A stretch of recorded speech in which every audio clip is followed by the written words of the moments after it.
In the summer of 1976, two young adults traveled to a quiet wooded campground in northern Wisconsin. They were lovers, dreaming of a life ahead of them. College educations, families, futures. But what should have been a peaceful weekend turned into a nightmare that baffled investigators for decades. For nearly half a century, no one stood in a courtroom for their deaths. The case went cold until modern forensic science caught up. This is the story of David Schuldes and Ellen Matheys, of the McClintock Park murders, and of the man who walked free for 40 years despite what happened in that Wisconsin forest. This is Truth Trove Stories. It was the summer of 1976 in Wisconsin, a time before cell phones, before DNA testing, before social media. People still hitchhiked, camped out among the pines, and trusted the open road. Among those travelers were David Schuldes, age 25, and his fiancée, Ellen Matheys, age 24. David worked for the Green Bay Press-Gazette. Ellen worked at the University of Wisconsin-Green Bay Library.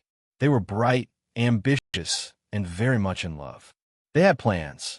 They had each other.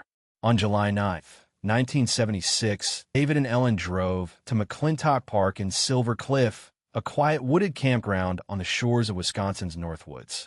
They set up their campsite beneath tall pines and made plans for a weekend getaway, a weekend that would never be realized. In the days after they arrived, neither David nor Ellen was heard from. Friends and family grew concerned when the couple failed to return or call as expected. Then, a hiker found their bodies in the woods near their campsite. It was a scene that would shock local authorities and chill the community to its core. Coroners discovered that David had been shot once in the neck, executed instantly. Ellen's body showed unimaginable brutality. She was sexually assaulted and then shot twice, once in the chest and once in the abdomen. At the time of discovery, FBI agents and local law enforcement combed the campsite for evidence. Semen was found at the scene, but in 1976, forensic science hadn't yet developed the tools to fully leverage such evidence. No match to a suspect could be made. Despite searching, interviewing campers and campers' neighbors, and examining every lead they could, officials hit a wall. There were suspects, persons of interest, whispers, and rumors, but never enough evidence to bring charges. No arrests were made. No trial. No courtroom drama. Just an open file, growing older with each passing year. The Seminole pines still rustled. The birds still sang in McClintock Park. But the truth about what happened that summer day remained locked away, buried beneath decades of silence. As the years turned into decades, generations of law enforcement officers passed through the sheriff's office. New technology slowly arrived: DNA databases, computerized analysis, genetic genealogy, but still no breakthrough. Until when forensic teams reevaluated the physical evidence from the campsite decades later, they found that the biological material uncovered in 1976 still held secrets no one could unlock at the time. With modern DNA technology and genetic genealogy, investigators were finally able to trace a suspect through his family tree, a technique that had once seemed like science fiction. In 2018, DNA from the crime scene was entered into advanced forensic genealogy databases. Detectives were able to narrow a suspect pool through familial matching, a revolutionary way to hunt for criminals when there was no direct DNA match in official law enforcement databases. That suspect was Raymond Ray Van Nieuwenhoven, a man from Lakewood, Wisconsin, about 20 miles from Silver Cliff. In 1976, he was 39 years old, gentleman of the community, neighbor, father. But attaching that identity to the evidence took decades of work and ingenuity. By 2019, investigators had enough genetic leads to obtain a warrant and surveil Van Nieuwenhoven. Investigators collected his DNA through discarded items, a method that allowed them to directly compare his genetic material with the evidence left behind at McClintock Park all those years ago. It matched. Arrest warrants were issued. Charges were filed. Finally, a trial was set.